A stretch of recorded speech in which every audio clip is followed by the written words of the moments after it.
আপনি এখানে সার্বিত ভাবে তখন নারদমুনি ওনাকে বললেন, তুমি গৌরাঙ্গের নাম কীর্তন করো, গৌরাঙ্গ মহাপ্রভু তোমাকে দেখা দিতে পারে। প্রতিদিন তিনি মন্দিরে বলতে লাগলেন, এবং তিনি প্রতিদিন তার মন্দিরে গিয়ে তিনি বলতে লাগলেন, গৌরাঙ্গ গৌরাঙ্গ গৌরাঙ্গ গৌরাঙ্গ গৌরাঙ্গ গৌরাঙ্গ গৌরাঙ্গ গৌরাঙ্গ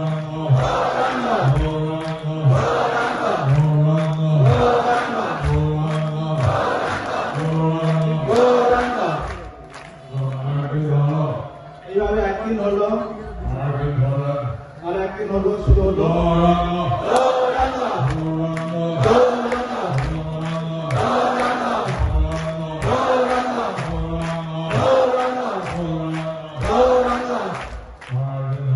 এভাবে আর একদিন হলো গৌরাঙ্গ গৌরাঙ্গ গৌরাঙ্গ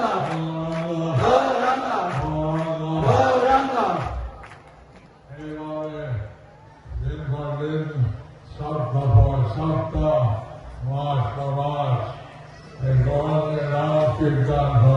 এইভাবে দিনের পর দিন, সপ্তাহের পর সপ্তাহ, মাসের পর মাস ওই রাজা গৌরাঙ্গের নাম কীর্তন করতে লাগলেন।